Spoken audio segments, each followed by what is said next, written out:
Baku Dapat Ulang dengan Yongviano. Wait, ini konten kali ini cukup seru, gua rasa cukup informatif sih. Jadi hari ini gua baru melakukan induction atau pengenalan di salah satu perusahaan. Kebetulan kan di kota ini banyak orang Indonesianya ya, dan kerja di Meat Factory juga. Dan gua seperti yang kalian tahu di konten sebelumnya, gue sempat nginep di tempat temen gue yang tinggal di situ tuh lumayan banyak lah orang Indonesianya. Gue sempat ngobrol-ngobrol, terus ada istilah semua akan bertemu di Meat Factory pada waktunya gitu.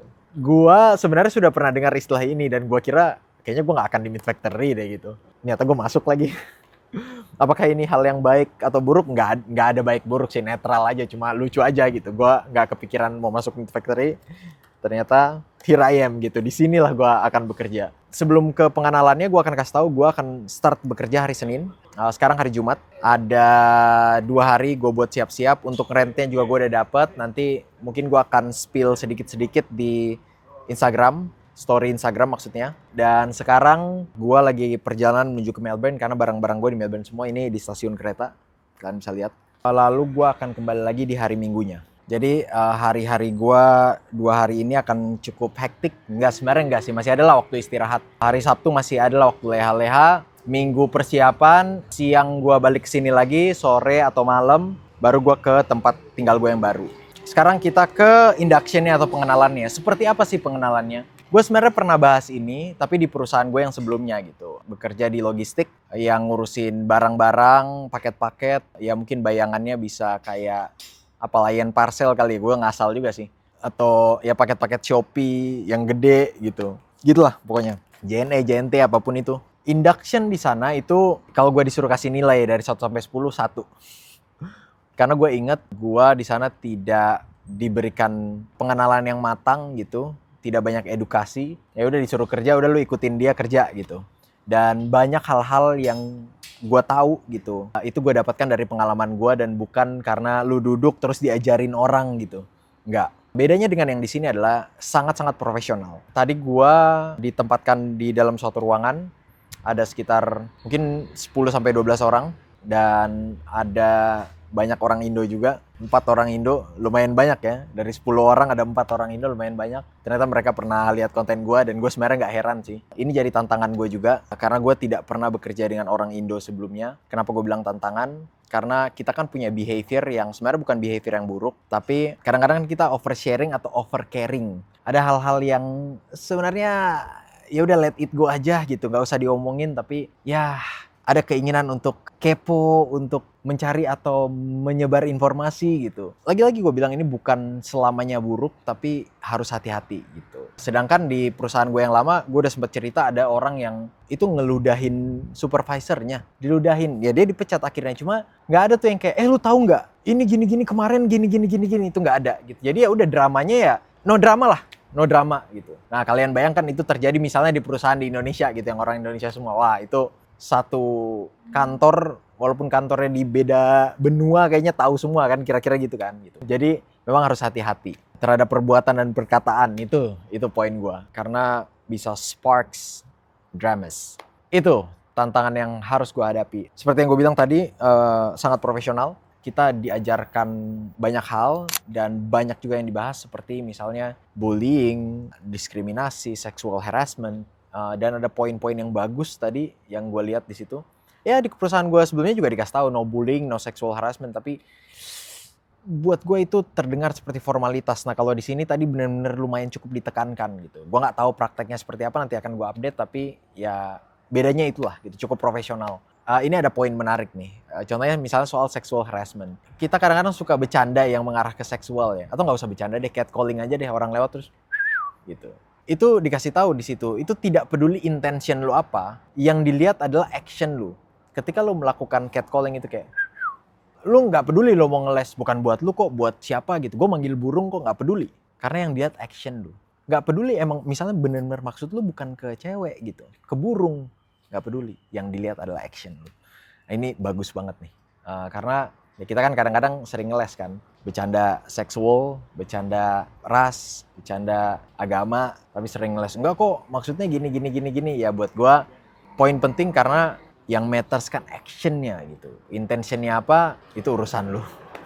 Tapi kalau gue boleh kasih opini ya ini tentunya disesuaikan ya. Ini dalam konteks workplace. Kalau lu bareng teman-teman lu, satu circle, lu mau bercanda orang tua kayak, bercanda hidup mati kayak, agama kayak, ya itu kesepakatan lu dan circle lu aja gitu. Ada yang memang bercandanya seperti itu ya, suka-suka mereka gitu. Orang itu ruang tertutup kok gitu. Kesepakatan yang nongkrong itu gitu. Ya kecuali di tempat publik atau di workplace, kayaknya yang gue sampaikan tadi cukup penting gitu. Kenapa? Karena yaitu mengganggu berlangsungnya perusahaan gitu. Kan kita kalau kerjanya tidak nyaman, kinerjanya terganggu gitu.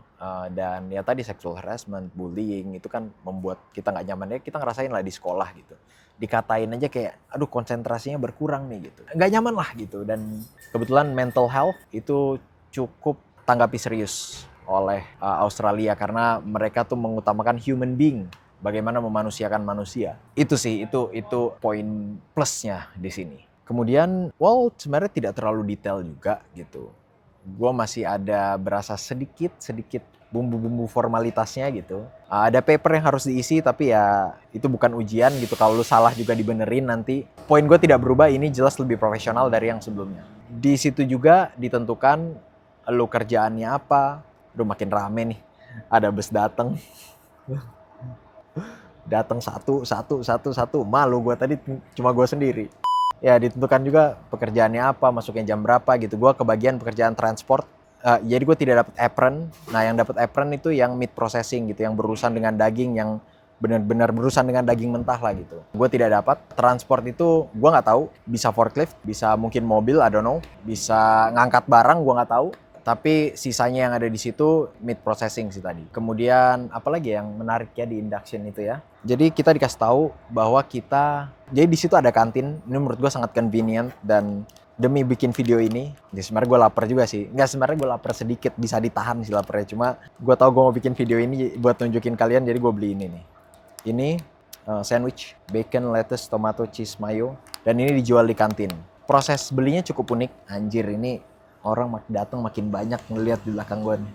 Kenapa tadi gue bilang cukup unik? Karena kita bayarnya pakai kartu, Pak. Sekalian gue tunjukin kartu gue yang baru. Kartu karyawan.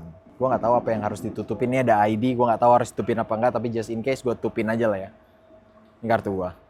Anjay, Octaviano suh. Jadi kita akan beli pakai kartu ini. Nanti kalau puasa ajak gue buka puasa ya. Udah bisa pakai lanyard nih. Kita beli pakai kartu ini, tinggal di tap aja dan nanti akan dipotong dari gaji kita gitu. Cuma tadi sih gue nggak lihat ya harganya berapa gitu. Gue takutnya kecelek gitu beli ini. Ini sih harusnya sih sekitar paling murah $6 nih. Gue nggak tahu nih kalau di tempat itu karena kantin apakah akan jadi lebih murah gitu, $3 misalnya. Nah tadi kalian udah lihat kartunya, kita dapat kartu juga. Gue pakai aja di kartunya biar relevan sama videonya. Anjas. Kartu ini juga akan digunakan untuk akses gitu, akses masuk, akses keluar, untuk absen. Soal equipments, enaknya di perusahaan ini adalah gue tidak perlu menyiapkan equipments. Ibaratnya kayak lu datang telanjang juga ada semua di situ gitu. Celana disiapin, baju disiapin, jaket disiapin, perlengkapan lain-lain, helm, apron, whatever, boots juga disiapin gitu. Dan ya memang ini perusahaan yang cukup besar gitu, jadi tidak heran begitu profesional. Oh tadi gue ada sedikit footage soal locker. Jadi kita dikasih kunci locker, ya ini sebenarnya kayak nge-gym lah gitu. Nge-gym kalian dapat locker gitu aja sih sebenarnya. Kalian bisa simpan barang-barang, tidak ada yang spesial dari situ. Kemudian apa lagi ya? Oh tadi kebetulan pas lagi istirahat dan gue lihat memang banyak banget orang Indonya. Ini gue sekalian curhat aja ya ke kalian. Gue tuh sebenarnya agak kurang menikmati kalau gue dikenal banyak orang, terlalu banyak orang gitu. Karena orang biasanya menaruh ekspektasi ke gue gitu. Karena konten gue komedi, fun gitu. Orang ngiranya gue orangnya fun juga gitu. Ya sebenarnya ya memang gue orangnya ramah-ramah aja gitu. Cuma ekspektasi yang ditaruh itu jadi pressure gitu. Sebenarnya apa yang kalian lihat di konten gue, ya gue kurang lebih kayak gitu. Gini gue jelasinnya, mereka tuh expect konten kreator ini tuh orang yang sesuai banget 100% dengan apa yang mereka imajinasikan di kepala mereka gitu, berdasarkan konten-konten gitu, perfect. Ya itu pressure untuk buat salah gitu. Itu sih, jadi gue lebih careful aja gitu. dengan perkataan gua, dengan perbuatan gua gitu. Beda kan kalau misalnya lu kayak sama temen lu lah gitu, atau misalnya lu tidak dikenal banyak orang, rasa-rasanya konsekuensinya ketika lu berbuat salah itu tidak sebesar ketika banyak yang kenal lu gitu. Lu punya banyak followers misalnya. Ya, seperti kasus viral yang terjadi di Sulawesi Utara baru-baru ini gitu. Itu rasa-rasanya kalau dibuat oleh orang yang tidak terlalu diperhatikan gitu ya, kayaknya ya udah tenggelam aja gitu. Toh itu juga bukan kasus kriminal gitu. Cuma ya resiko yang memang harus gue tanggung sebagai konten kreator. Itu makanya tadi gue bilang gue cuma curhat aja. Ya gue sudah acknowledge resiko itu pada saat gue mulai sih gitu. Jadi gue memang sebisa mungkin gue jadi diri gue sendiri. Udah sih kayaknya itu aja ya. Itu aja. Oh, detail-detail kecil misalnya pulang pergi naik apa. Nah, pulang pergi gue akan naikin skuter. Yoi, gue beli skuter ini nih seharga 6.500.000, lumayan mahal. Kayaknya gue tawar deh jadi 6 juta doang, 600. Dia jual 7,5 juta, gue tawar 6 juta, dia bilang 6,5 juta, gue bilang enggak, gue mau nyetor 6 juta. Ya udah dikasih, dapat lah gue ini. Gue excited apa enggak? Cukup excited di hari Seninnya gue pengen tahu kerjaan gue apa sih sebenarnya gitu. Mudah-mudahan sih nggak berat, karena gue sudah menghabiskan energi gue di setahun setengah pertama tuh kerja berat, dan di Indonesia kemarin cukup drain my energy walaupun gue nggak kerja fisik, tapi capek aja gitu gue gitu, banyak mikirnya, ekspektasi gue tidak sesuai dengan apa yang terjadi, jadi itu cukup ya itulah menguras energi gue physically and mentally. Oh tadi karena gue kasih nilai induction gue di perusahaan sebelumnya, gue juga harus kasih nilai di perusahaan yang sekarang. Dari 1 sampai 10 gue bisa kasih nilai 9, cukup profesional. 8,5 lah, 8,5 lah.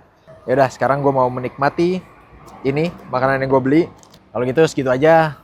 See you next video. Jangan lupa follow kita pe TikTok, Instagram, dan subscribe ini YouTube juga. Mudah-mudahan kita tetap bisa kasih informasi dan pengalaman-pengalaman for ngoni semua. Mudah-mudahan ngoni terhibur. See you next video, PG. Bye.